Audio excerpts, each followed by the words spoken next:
Bienvenue à tous pour ce webinaire EVA donc sur les données open data en santé. On va vous présenter. L'idée aujourd'hui, c'est qu'on voit rapidement d'où viennent ces données de santé qui sont disponibles en open access. On vous redonnera un petit peu de contexte et sur l'origine de la mise en place et de la disponibilité de ces données. On essaiera de vous donner après un petit panorama des données disponibles et accessibles en France. Et puis après, l'idée, c'est qu'on vous fasse quelques exemples concrets d'applications sur ces données pour voir finalement comment on peut les exploiter, quelles données on peut en tirer et quelle est l'application qu'on peut en faire dans la vie de tous les jours. Alors, on a aujourd'hui autour de la table Alexandre Winstock et Aurélie Schmitt avec moi-même. Donc, je vais laisser la parole à Alexandre pour faire cette petite partie sur l'introduction. Merci Hélène. Oui, petit rappel sur les origines de ces données de santé qui ont été mises en open data et le contexte. Donc en fait, tout part de la création de la commission Open Data en santé en 2014, donc commission qui a été créée dans le cadre de la préparation de la loi de modernisation du système de santé, dite loi Touraine de 2016, où effectivement l'État crée une commission Open Data dont la mission est de débattre des enjeux et des propositions à faire en termes d'accès aux données. Donc pour les plus vieux d'entre vous ou les moins jeunes, comme vous le saviez, les données du PMSI étaient accessibles à tous et les données du SNDS n'étaient accessibles qu'aux académiques et aux chercheurs publics. Donc tout un travail est mis en place avec cette commission pour essayer de déterminer une gouvernance, comment définir les accès aux données avec un enjeu qui est à deux niveaux, c'est de définir des jeux de données en open data sans aucune contrainte, comme le nom open data l'indique, et puis de voir quelles sont les autres données auxquelles il faut donner accès, avec pour le coup un accès extrêmement réglementé, des finalités très précises et des finalités interdites. Tout ça, vous le retrouvez, merci Hélène, dans la fameuse loi de modernisation du système de santé, donc qui a été un vrai virage à 180 degrés pour tous les acteurs qui travaillent sur les données de santé, avec un chapitre qui dit on va faire un accès plus ouvert aux données de santé, mais un article qui est extrêmement précis, qui crée donc le fameux système national des données de santé, le SNDS que vous connaissez tous, créé en parallèle de l'Institut national des données de santé, qui est devenu ensuite le Health Data Hub ou plateforme des données de santé pour les francophones, et où on explique effectivement que ces données sont accessibles dans un cadre bien défini, avec d'une part les finalités d'intérêt public qui sont définies clairement dans la loi, et en contrepartie des finalités interdites que sont la promotion des produits de santé, et la sélection ou l'exclusion du risque assurantiel. Un troisième rapport, comme vous le savez en France, la mode est de faire des rapports régulièrement. Un autre rapport sort porté par le député Éric Bothorel, Stéphanie, qui est devenue ensuite la directrice générale du Health Data Hub, et puis Renaud Vedel. Donc là, pareil, une mission qui est là pour dire il faut qu'il y ait une politique publique forte sur la donnée de santé, créer des accès.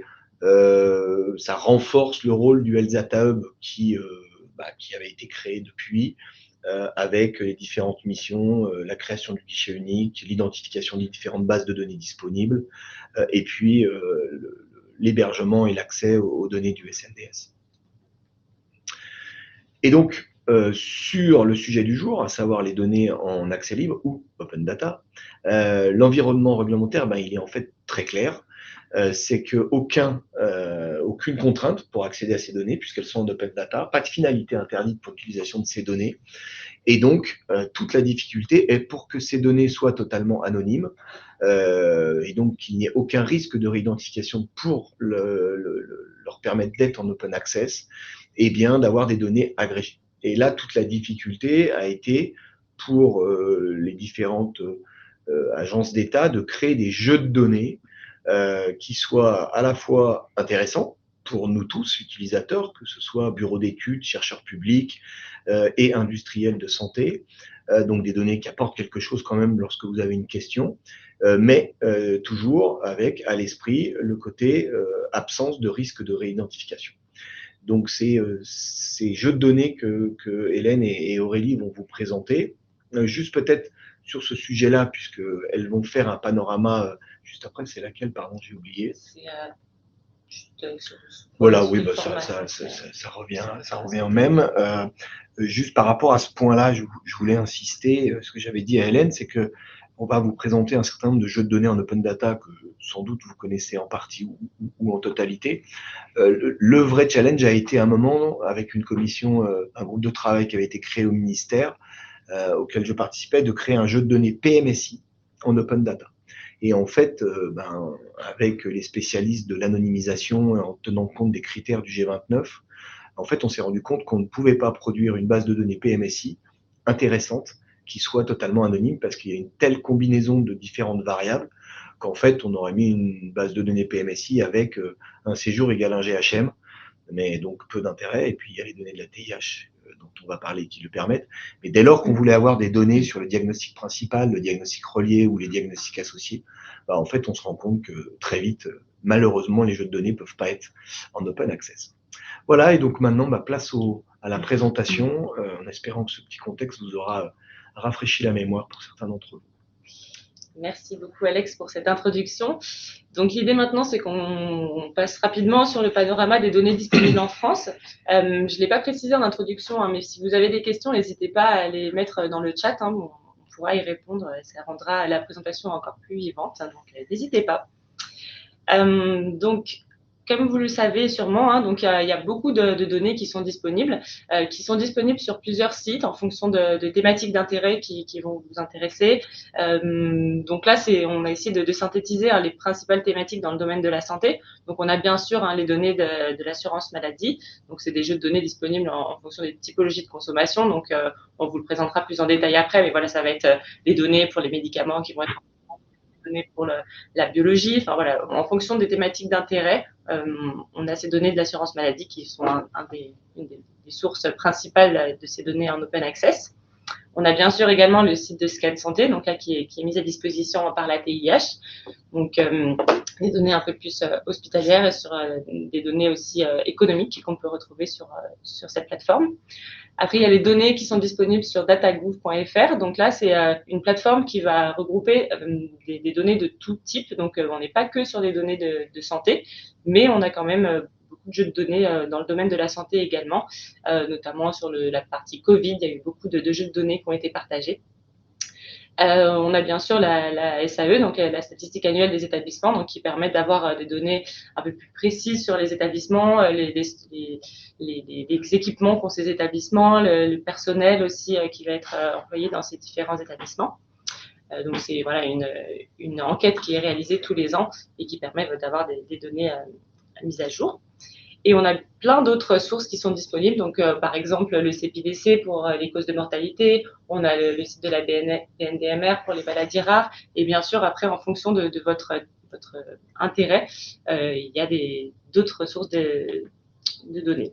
Alors, l'idée aujourd'hui, c'est pas qu'on regarde tout ça dans le détail. Ce qu'on voulait, nous, c'est de vous présenter, vous donner un petit panorama et puis c'est des slides, elles seront disponibles. Donc, si jamais vous voulez aller plus loin sur un sujet, l'idée, c'est que vous puissiez retrouver le lien vers la source de données qui vous intéresse. On voulait quand même vous présenter les sites qui nous paraissent le plus faciles d'accès et qui sont peut-être un peu plus pour des personnes qui ne connaissent pas bien les données qu'il y a derrière, qui sont faciles à exploiter et à interroger. Donc, on va commencer par ça. Le site de Scan Santé nous paraît aussi quand même une référence incontournable dans le domaine de la santé, donc on y passera aussi un petit moment. Et puis après, on vous montrera un peu la complexité qui est peut-être un peu plus élevée quand on va analyser les jeux de données qui sont mis à disposition par l'assurance maladie. Et donc là, l'idée, c'est après qu'on passe sur des exemples d'applications pour vous montrer comment exploiter ces données. Donc, en termes de nouveautés, alors, il y a des questions. La commission. Oui, on va le répondre. On va répondre dans le chat. Merci. Okay. Alors, pour la partie, ce qu'on se disait, il y a quelques sites qui sont disponibles depuis peu, qui mettent en avant donc les données de l'assurance maladie. Donc, c'est des sites qui sont très faciles à exploiter et qui permettent quand même d'avoir des données intéressantes. Donc, on trouvait ça intéressant de vous partager ces deux sites. Donc, le premier, c'est le Data Pathology, qui a été mis à disposition en juin 2022. Donc, ça vous permet d'avoir des nombres de patients qui vont être pris en charge pour certaines pathologies. Ça vous permet d'avoir une prévalence qui va être proposée. Vous avez plusieurs filtres possibles. On peut regarder pour une année donnée. On peut regarder l'évolution au cours des années. Et c'est vrai que si vous cherchez juste des données assez rapides basées sur voilà, qu'est-ce qui se passe en France, sur l'épidémiologie de la maladie, c'est quand même des données qui nous semblaient intéressantes à vous partager, sachant que voilà, il y a à peu près une cinquantaine de pathologies ou traitements chroniques et épisodes de soins qui vont être présentés sur cette plateforme. Donc vous pouvez filtrer voilà, en fonction de la prévalence, de l'année d'intérêt, de votre pathologie d'intérêt. Ce qui est intéressant également sur cette plateforme, c'est les données de remboursement qui vont être affectées à chacune des pathologies identifiées. Donc là, ça vous donne par exemple la répartition des dépenses totales. Donc au final, voilà, on voit qu'on a quand même beaucoup de dépenses en lien avec le diabète, en lien avec le cancer. Vous avez le montant également qui est précisé. Là, on a un filtre, hein, vous le voyez, je ne sais pas si vous voyez ma souris, mais on a un filtre sur les postes de dépenses en soins de ville, mais vous voyez qu'on peut filtrer, on peut changer, on peut avoir les coûts au global, on peut avoir les coûts à l'hôpital, donc c'est vrai que ça permet quand même d'avoir des éléments et de changer la granularité sur les éléments qui sont fournis. Ce qui est intéressant aussi, c'est qu'on peut avoir des données à l'échelle de la région, donc là, on dans toute la France, mais on peut regarder à l'échelle de la région. On peut aller filtrer aussi en fonction du sexe, en fonction des tranches d'âge. Donc, il y a quand même voilà, une certaine granularité qui peut être exploitée. Je vais y arriver. Et si on veut regarder par exemple un exemple précis pour une pathologie, donc là on a pris l'exemple du cancer du poumon, ça vous donne une vision quand même assez synthétique. Donc déjà de l'évolution par exemple des effectifs de patients qui ont été donc pris en charge pour un cancer du poumon en France, donc là depuis 2015. On a la prévalence, l'évolution de la prévalence au total en fonction des hommes et des femmes. On voit la répartition en fonction du genre. Et on voit aussi les dépenses qui sont associées finalement et l'évolution au cours des années. Donc voilà, c'est vrai que ça nous semblait intéressant de partager ça. C'est assez user-friendly, c'est facile. On peut quand même avoir des chiffres intéressants. Et l'autre site dont on voulait parler, c'est un site qui a été mis à disposition l'année dernière, donc en 2023, sur les professionnels de santé libéraux. Donc, avec la volonté, en mettant ce site à disposition, de mieux faire connaître et de mieux connaître l'activité de ces professionnels de santé libéraux en France. Donc, on a 32 professions de santé et spécialités médicales qui exercent en libéral qui peuvent être retrouvées sur cette plateforme. Donc, infirmiers, sages-femmes, des spécialités aussi, pneumologues, cardiologues. Donc, voilà, pareil, en fonction de votre champ d'intérêt, on peut filtrer par type de profession. On peut filtrer pour voir un peu les prescripteurs, par exemple, qui sont les plus grands prescripteurs de produits enregistrés sur la LPP. On peut faire des comparaisons en fonction des années. Donc voilà, pour vous donner un aperçu de ces sites assez faciles d'exploitation. Si on passe après sur un niveau un peu plus complexe, on peut passer sur le site de Scan Santé qui nous semblait la référence sûre pour avoir des données relatives au secteur hospitalier. Je vais passer la main à Aurélie. Merci, je vais prendre le relais sur Scan Santé. Scan Santé, on vous a remis le lien vers le site internet. C'est vraiment un site qui existe depuis de nombreuses années, qui a été retravaillé, je crois, l'année dernière ou il y a 2 ans, qui dispose vraiment d'énormément d'informations. Donc, on ne va pas pouvoir tout présenter aujourd'hui. Ce qu'il faut peut-être savoir, c'est que ça couvre vraiment tout le secteur hospitalier, donc public et privé. Vous allez avoir des informations, bien sûr agrégées, puisque nous ne sommes pas au niveau du séjour, mais au niveau de groupement de séjour. Vous allez toutefois pouvoir travailler à la fois sur des territoires, vous allez pouvoir travailler aussi au niveau d'un établissement. Il y a là, on vous a mis la page d'accueil avec les différents liens sur lesquels vous pourrez cliquer. Mais du coup, vous pourrez vraiment même travailler au niveau de l'établissement pour avoir des résultats par établissement. Au niveau des activités, donc vous allez pouvoir chercher des informations par diagnostic, donc par pathologie, par groupe homogène de malades. Donc là aussi, on peut simplifier en disant que ce sont aussi des groupes de pathologie.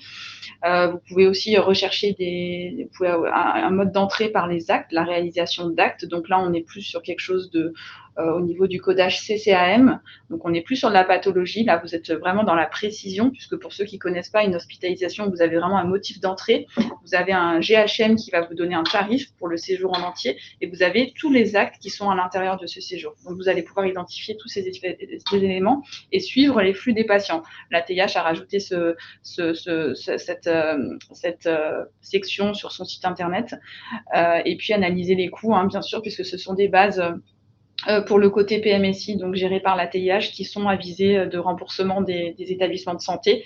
Donc, bien sûr, vous avez aussi ces éléments. On pourrait y passer vraiment toute une journée à parcourir le site Scan Santé. Donc, on vous a mis ensuite 2 ou 3 informations qui peuvent vous intéresser. Ici, c'est pour vous donner un aperçu de qu'est-ce qu'on peut avoir si on repère les éléments alors par diagnostic ou par GHM. C'est un petit peu, on va faire le même raccourci. Donc, le GHM, c'est le groupement homogène de malades. C'est ce qui est donné au séjour. C'est une tarification qui est donnée au séjour à la fin, quand le patient sort de l'hôpital. On va essayer de regarder toutes les ressources qui ont été mobilisées pour le séjour et de lui attribuer un groupement homogène de malades avec un tarif. Et donc, sur ce séjour, on va pouvoir faire des statistiques. Vous le voyez ici. Donc, vous avez accès à la durée de séjour sur un GHM donné, donc on va dire sur une pathologie, sur un groupement d'intérêt, vous allez pouvoir avoir l'information sur la durée de séjour. En moyenne, sur une année donnée, combien de temps mes patients sont restés à l'hôpital. Et vous allez avoir un certain nombre d'indicateurs statistiques qui vont vous permettre de comprendre est-ce que c'est quelque chose qui est régulier, est-ce que mes patients finalement varient à l'intérieur de ce groupement homogène de malades.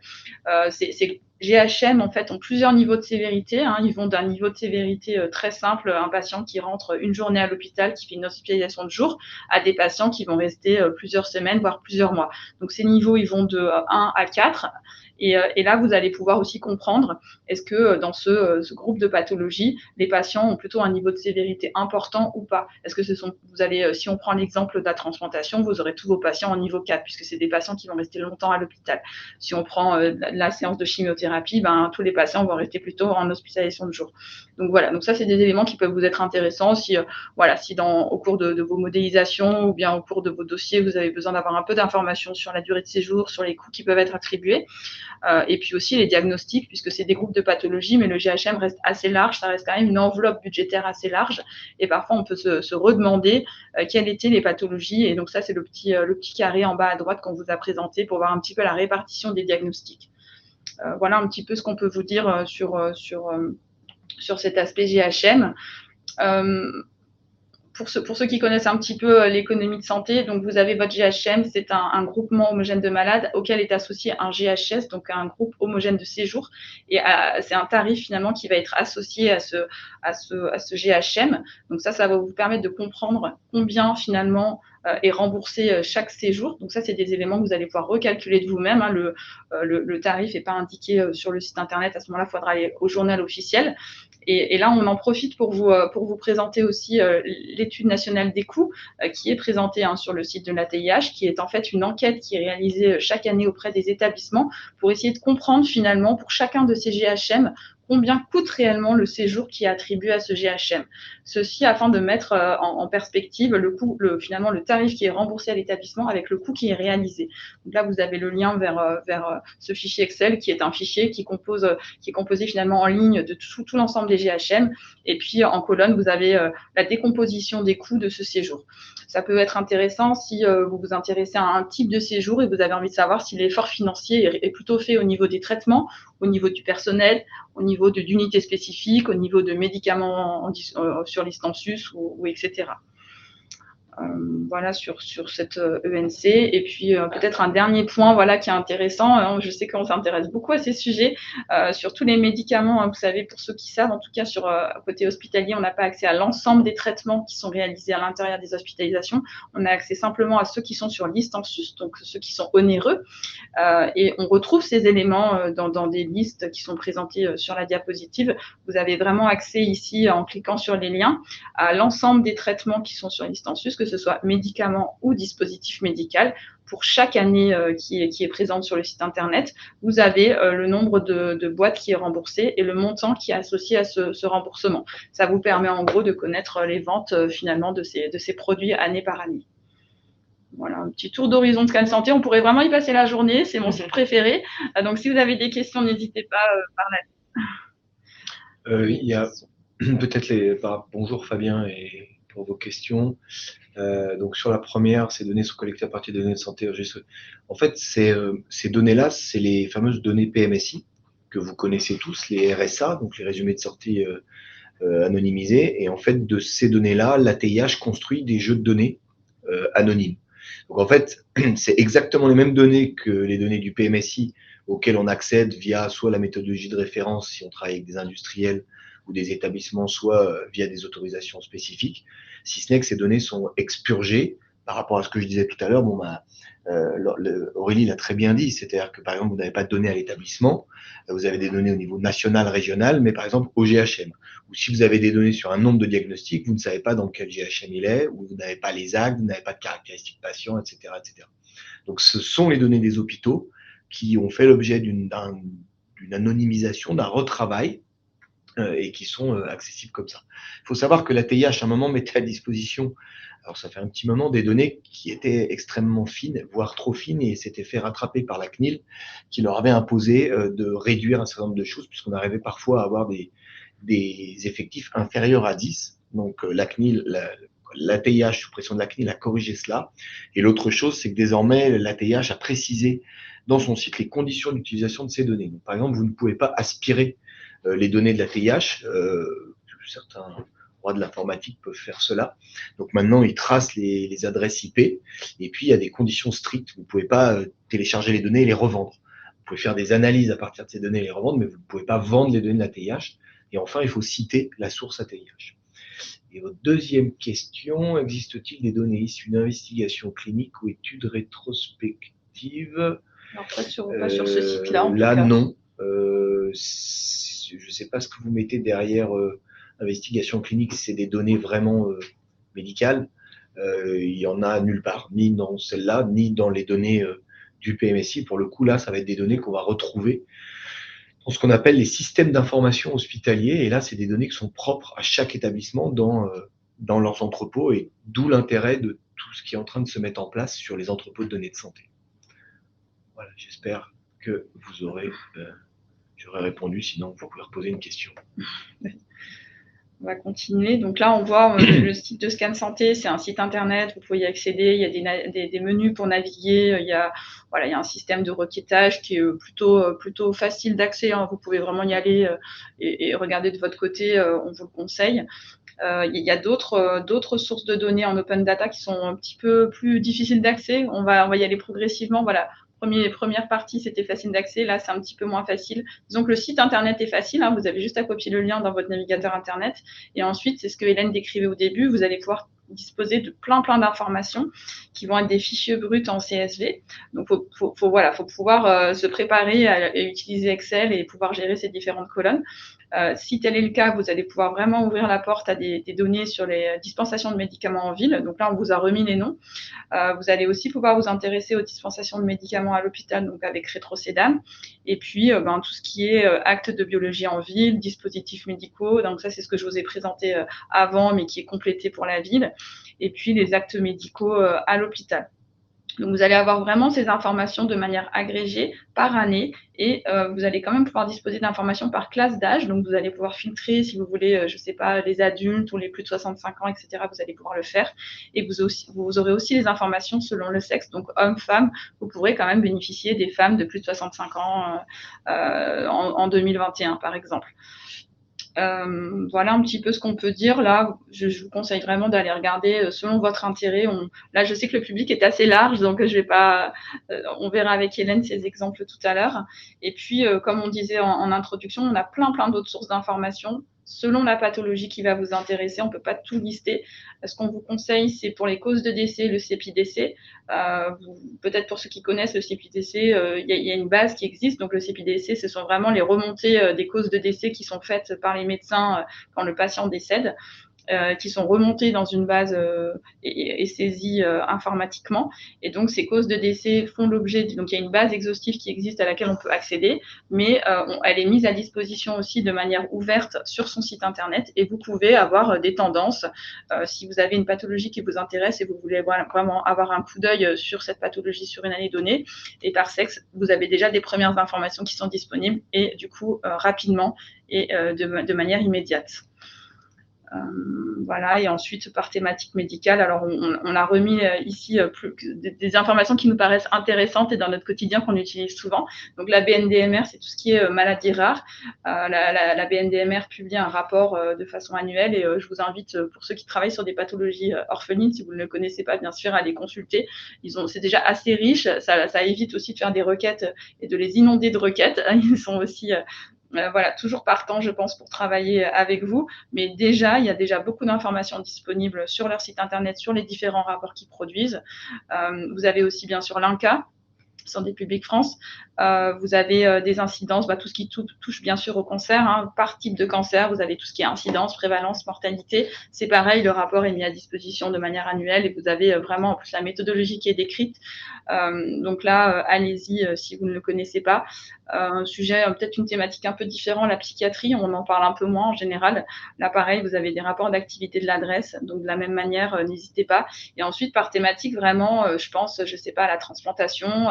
Vous avez le registre rein qui met pareil à disposition un rapport chaque année qui vous permet d'avoir le nombre de patients transplantés par sexe, âge, etc. Donc vraiment par intérêt, n'hésitez pas à aller fouiller un petit peu les sociétés savantes qui mettent énormément d'informations à disposition et qui vont vous faire gagner du temps quand vous cherchez des incidences, des prévalences, un peu de taux de mortalité et puis pour nourrir vos dossiers.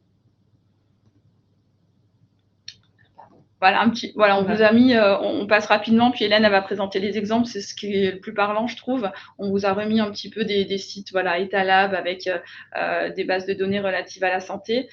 C'est en fait un site internet qui a permis de recenser en fait toutes les bases et les jeux de données qui existent de manière publique dans le domaine de la santé. Donc ça, voilà, ça peut-être mettre en favori sur votre ordinateur. Vous avez DataGouv qui ouvre les données publiques françaises à tous, donc pas que dans le domaine de la santé. Là, aujourd'hui, on s'intéresse à ça, mais si pour d'autres raisons, vous avez besoin d'autres données, vous les avez. Et la statistique annuelle des établissements, donc c'est ce que Hélène disait, c'est une enquête qui est réalisée chaque année auprès des établissements. Et là, vous aurez plutôt des informations sur la structure des établissements qui ont bien voulu répondre à l'enquête. Donc, je ne sais pas, le nombre de personnel, le nombre de lits. Parfois, on se demande, est-ce qu'ils ont des unités, je ne sais pas, par exemple, Alzheimer. On va avoir ce genre d'informations et de manière également immédiate. Vous avez une plateforme de requêtage et vous avez un mode d'emploi qui va vous accompagner, donc vous pouvez y accéder tout seul sans aucun problème. Merci. Passons aux exemples. Peut-être juste avant, Clémence, vous avez posé une question. Si vous pouvez me préciser ce que vous entendez par DGA, parce qu'il y a plein d'acronymes DGA. Je ne sais pas si vous nous entendez. Sûrement que oui. Data Governance Act. Non, je vous en prie. Mais ça, c'est la gouvernance européenne. On est parti surtout sur ce qui existait pour l'instant à l'heure d'aujourd'hui, avec un focus sur la France. Ouais. L'idée, c'était de vous donner des outils pratiques pour demain, si vous cherchez des informations, que vous puissiez les avoir tout seul, on va dire, et rapidement. On pourra éventuellement échanger par mail sur ce sujet-là précisément, parce que là, en chat, ça va être un peu long. Vas-y, Hélène. Oui, c'est vrai, merci. Et du coup, alors vous verrez, on ne peut pas faire des études, on ne peut pas suivre le patient, on ne va pas faire du parcours de soins comme on peut faire en utilisant les données du SNDS ou les données du PMSI directement. Mais l'idée, c'était de vous donner peut-être quelques exemples de comment, concrètement, qu'est-ce qu'on pourrait faire avec ces données. Donc, le premier exemple qu'on a pris, vous avez par exemple votre nouveau biosimilaire qui a été mis sur le marché récemment et vous souhaitez voir finalement qui sont les patients qui sont traités, qui sont les praticiens qui vont prescrire peut-être le plus de biosimilaires. Est-ce qu'il y a des différences de pratiques de prescription entre les régions? Est-ce qu'il y a un impact sur les dépenses sur des médicaments? Alors là, on a pris l'exemple des biosimilaires. Bien sûr, ça peut être applicable sur... vous avez un nouveau médicament et vous souhaitez comparer à un autre médicament, vous pouvez, il y a plein de choses qui sont faisables et l'idée, c'est d'utiliser les données d'OpenMedic. Donc OpenMedic, qu'est-ce que c'est? Donc c'est un ensemble de bases annuelles qui porte sur l'usage du médicament délivré en ville. Donc vous avez des données qui sont téléchargeables de 2014 à 2022. On peut faire des filtres après parce qu'il y a des codes ATC, les codes CIP qui sont indiqués. Donc on peut rester au niveau de la classe d'un médicament ou on peut aller plus précisément sur un code CIP en particulier. Et donc il y a deux jeux principaux qui existent. Donc vous avez la base complète sur les dépenses de médicaments interrégimes.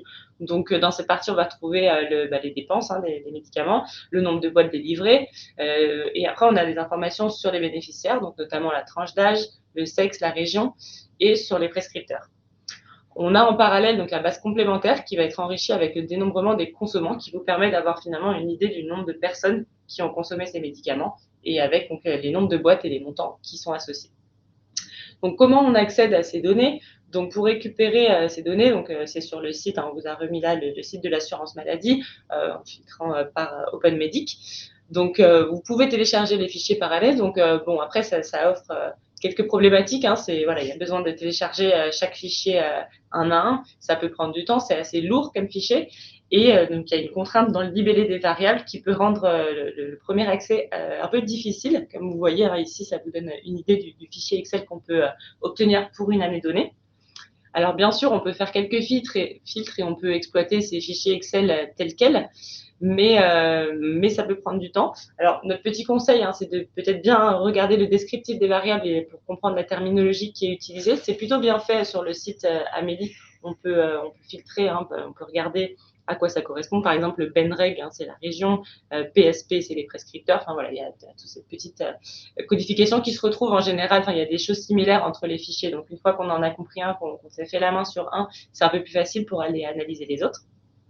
Et donc après, on peut analyser donc à partir des fichiers Excel. Il y a des plateformes qui existent qui permettent de faciliter l'analyse de ces bases de données. Enfin, c'est une pré-analyse qui a été faite. C'est des sites de requêtage qui permettent finalement d'évaluer la consommation des médicaments en ville. Donc nous, là, le Recamed, c'est un site qu'on a développé chez Eva. Mais voilà, il y a d'autres sites qui existent et qui sont disponibles.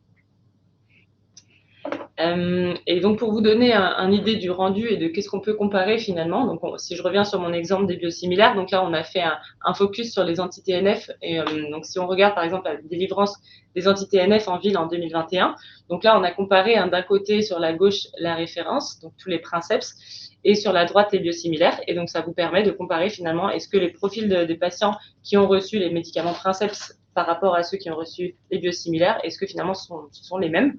Donc là, on voit globalement, c'est assez comparable. On voit que, par exemple, il y a un peu plus de prescriptions de princeps chez les mineurs. On peut voir ces informations. Après, on a le profil des prescripteurs, comme je vous le disais. Donc, on voit, par exemple, que les biosimilaires ont l'air d'être un peu plus prescrits par les praticiens hospitaliers. On voit, par exemple, si on regarde sur mes gastro-entérologues qui exercent en libéral, on voit qu'il y a un peu plus de prescriptions de référence par rapport aux biosimilaires. Et encore une fois, l'idée, là, on vous a pris un exemple avec les anti-TNF, les biosimilaires références, mais vous pourriez mettre en parallèle votre produit d'intérêt et une classe et la classe totale des médicaments de la classe de votre médicament d'intérêt en parallèle ou de médicaments concurrents en parallèle. Enfin ça après vous pouvez jouer avec les données comme alors on peut pas comme tu l'as très bien dit montrer tous les croisements que l'on peut faire, mais sur ce sujet-là du type de prescripteur, c'est aussi extrêmement intéressant de le croiser en fonction des régions. Et on voit par exemple que la région Île-de-France a un profil qui est très différent des autres régions françaises en lien avec la difficulté d'accès à des spécialistes de ville, voire hospitaliers. Donc là, de la même manière, on peut vraiment comparer ça et c'est extrêmement intéressant pour voir le profil des prescripteurs sur le territoire. Ouais, c'est ça.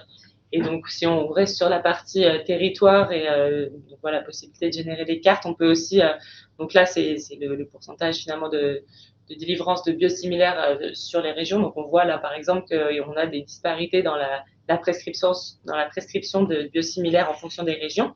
Mais voilà, comme le disait Alex, on peut regarder aussi le profil des prescripteurs en fonction des régions, le profil des patients en fonction des régions, etc. Et pour que ceux qui se demandent comment faire une jolie carte, dans Word, Excel, vous pouvez maintenant faire des jolies cartes. C'est plus réservé à une élite, tout le monde peut faire sa petite carte. Voilà, et sur OpenMedic, donc ça vous permet aussi de voir finalement l'évolution. On pourrait regarder par exemple finalement sur une année donnée la plus récente. D'ailleurs, on a 2022 qui est disponible. Mais on peut aussi regarder l'évolution en fonction des années. Là, c'est vrai que ça nous permet, sur cet exemple, de bien voir l'évolution de la croissance finalement de la consommation des biosimilaires pour les anti-TNF entre 2016 et 2020. Et on a aussi des données médico-économiques. Donc après, on peut aller regarder pareil. Là, on voit que finalement, les consommants d'anti-TNF en France ont globalement augmenté entre 2014 et 2022. Donc on a une augmentation des coûts. Mais si on rapporte finalement au nombre de patients, on voit que le taux le coût remboursé par patient par année pour les anti-TNF a finalement diminué depuis l'arrivée des biosimilaires. Donc ça permet quand même de tirer quelques informations intéressantes.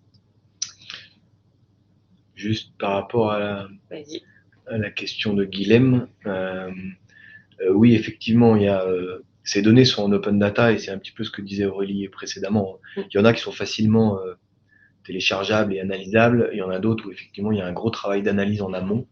C'est aussi pour ça que les quelques outils que nous avons développés, dont on parlera rapidement, ils nous ont semblé intéressants parce que finalement, ces données sont accessibles à tous et quelqu'un qui maîtrise bien Excel, mais on peut vite dire des bêtises. Donc il y a un vrai travail d'extraction, d'analyse, voire d'échange avec l'assurance maladie sur le sujet OpenMedix et OpenPHMEV, puisqu'on avait fait à l'époque en 2016 le challenge DataGouv sur les données en open data. Et donc, en fait, avant qu'elles soient mises en ligne, cette base, on la travaille avec la CNAM, notamment quand il y a des nouveaux établissements, comment on les reclasse, comment classer les prescripteurs, etc. Alors, deuxième petit exemple, si on essaye cette fois, par exemple, de regarder, vous mettez sur le marché un nouveau produit anti-obésité et vous souhaitez regarder, par exemple, s'il y a eu des changements dans les pratiques sur les chirurgies bariatriques pour documenter votre dossier pour les autorités. Donc là, l'idée, c'est d'utiliser les données d'OpenCCAM croisées avec Scan Santé qu'on peut complémenter. Donc, par exemple, alors, peut-être juste en introduction, qu'est-ce que c'est OpenCCAM? Donc, comme le disait Aurélie tout à l'heure, là, on peut retrouver tous les actes CCM qui ont été réalisés dans les établissements. Donc, on a le public et le privé qui sont retrouvés. On a plusieurs niveaux de restitution. Là aussi, on peut rester à l'échelle de la France entière, on peut aller à l'échelle de la région et on peut aller à l'échelle de l'établissement.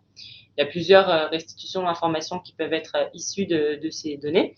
Donc, les durées moyennes de séjour, le nombre de séjours et séances. On peut regarder ce qui a été fait en ambulatoire ou ce qui a été fait en séjour complet, etc. Comment on récupère ces données? Là, c'est un peu le même système, donc, sauf que cette fois, c'est sur le site de Scan Santé.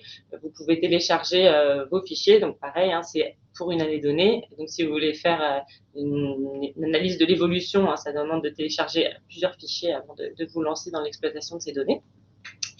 Et donc là, ça vous donne un exemple de ce qu'on peut récupérer. Alors là, c'est un exemple à partir des chirurgies bariatriques. Donc, on avait classé en 3 catégories un peu classiques des chirurgies bariatriques. Ça vous permet d'avoir le nombre de séjours associés, la durée de séjour, la distribution public-privé. On voit qu'il y a certaines pratiques qui sont faites beaucoup plus dans le public par rapport à d'autres, etc. Et vous pouvez donc, comme je le disais également, voir l'évolution au cours du temps. Là, ce qui est par exemple intéressant de voir, c'est notamment l'impact du Covid sur 2020. On voit qu'il y a quand même une grosse baisse, peu importe les types finalement de chirurgie bariatrique. On voit qu'il y a eu une forte baisse sur 2020 qui a été observée. Et donc là aussi, il existe des outils qui permettent, qui ont déjà fait cette pré-analyse, ce retraitement des données et qui permettent donc juste de mettre votre requête, donc finalement votre acte d'intérêt ou vos actes d'intérêt. Vous pouvez faire des recherches par chapitre, vous pouvez faire des recherches pour un code en particulier et qui permettent de faciliter cette analyse. Et bien sûr, donc une fois qu'on a les données analysées d'OpenCCAM, on peut aller plus loin et essayer de retrouver finalement avec un acte en particulier quel va être le GHM le plus fréquemment associé à cet acte d'intérêt. Donc là, vous retrouvez un peu le visuel que vous a présenté Aurélie du site Scan Santé qui a été utilisé tout à l'heure, donc en faisant une requête à partir du diagnostic ou donc là, on parle d'un acte. Donc là, vous avez vos filtres, vous pouvez choisir si vous êtes uniquement sur les établissements publics, uniquement sur les établissements privés ou les deux. Vous mettez votre acte d'intérêt et ça vous donne le GHM qui correspond. Donc là, c'est un exemple facile, il n'y a qu'un GHM. Souvent, vous avez quand même plusieurs GHM qui vont ressortir, qui sont associés. Et donc, pour aller plus loin, vous pouvez également croiser ces chiffres avec les coûts qui vont être associés. Donc, en allant voir là, pour le coup, dans le journal officiel, voilà, je passe assez rapidement parce qu'on arrive bientôt à la fin. On se disait, voilà, à vous de jouer si vous voulez vous amuser. Donc, si vous voulez voir le top 10 des établissements qui réalisent des polygraphies respiratoires nocturnes, alors là, on a mis un exemple en particulier. Il se trouve que c'est un acte. Donc, comment vous pouvez faire? Vous pouvez aller regarder peut-être dans un premier temps sur Scan Santé, qui va être une plateforme plus facile d'accès. Mais si vous voulez aller plus loin dans l'analyse, vous pouvez regarder sur OpenCCRM et ça va par exemple vous permettre d'avoir le top 10 des établissements qui vont réaliser le plus cet acte. Il y a une question de Fabien sur des registres contenant les dispositifs utilisés en chirurgie. Donc en fait, sur ces dispositifs, il y a deux types de dispositifs. Il y a ce qu'on appelle les dispositifs médicaux implantables, donc qui sont sur l'Istensu. Donc ça, c'est le fameux fichier que vous avez sur le code de la TIH, les codes LPP. Mais malheureusement, il n'y a pas de lien fait entre les effectifs de ces, par exemple, protèges de hanche. Vous avez le nombre de prothèses de hanche, le nombre de stents, donc tous les dispositifs médicaux Listensu, vous avez les effectifs au niveau national. Mais malheureusement, il n'y a aucun lien avec la donnée médicale qui est contenue dans le séjour, donc même pas de GHM, etc., malheureusement. Mais sur la partie des dispositifs médicaux qui sont délivrés en ville, pour le coup, c'est la base LPP AM. Et là où, de la même manière, alors il y a plein de données, vous allez retrouver le nombre d'orthèses, le nombre de cannes, etc., avec un autre problème, qui est un problème de codage, parce qu'il y a un certain nombre de dispositifs pour lesquels les codes alphanumériques ne sont pas rentrés par l'assurance maladie.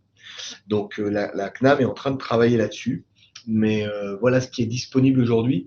Mais typiquement par rapport à votre question, malheureusement là, vous touchez la limite de la donnée en open data, c'est-à-dire que pour le coup, c'est là où il faudrait faire une requête auprès de la vraie base, si je puis dire, PMSI, avec en ciblant des chirurgies et en regardant au niveau national le nombre et le type de dispositifs médicaux qui sont utilisés.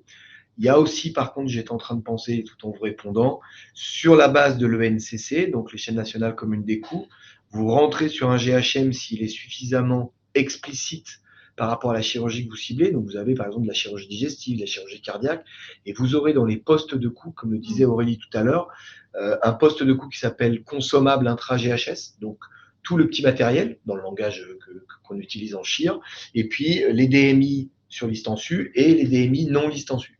Donc, vous pouvez faire des espèces de petites estimations pour tâtonner l'approche, mais si vous voulez vraiment des réponses précises, malheureusement, il faudra travailler avec les données qui ne sont pas en open data. Et donc, répondre à des finalités qui sont autorisées. Merci Alex pour la réponse. Et ça fait le lien avec le dernier exemple. Finalement, si on veut essayer d'identifier des concurrents ou estimer les volumes de vente, et notamment ça s'applique bien pour les dispositifs médicaux en effet. Alors là, on a pris un exemple qui peut être appliqué sur le diabète, mais ça peut être appliqué sur tout type de dispositifs médicaux qui sont enregistrés dans la liste LPP. Donc, comment on identifie les concurrents? Il y a un site qui est intéressant, c'est donc la nomenclature, on vous a remis le lien en bas. Ça vous permet, pour un chapitre donné, par thématique, de regarder finalement tout ce qui est commercialisé en France, comment c'est remboursé. Vous avez en général un petit descriptif qui est associé à chacun de ces produits. Et pour mettre en parallèle les volumes de vente, vous pouvez aller OpenLPP. Et donc là, pareil, ça ressemble un peu à ce qu'on vous a présenté pour OpenMedic. C'est des jeux de données annuels qui vont être téléchargeables. Et donc, on peut aller s'amuser à l'échelle d'une classe, à l'échelle d'un produit spécifique, d'analyser ces éléments. C'est là où on a ce petit souci de codage pour certains. Avec ses limites. Voilà ce qu'on voulait dire aujourd'hui. Si vous avez des questions, on est disponible. N'hésitez pas à nous contacter. Sachant qu'il y a une faute sur mon adresse, c'est CK. Oui, c'est pas grave. C'est vrai. Alors j'ai mis dans le chat l'adresse l'adresse comme ça, voilà. Ouais. Et puis, j'espère avoir répondu à vos questions.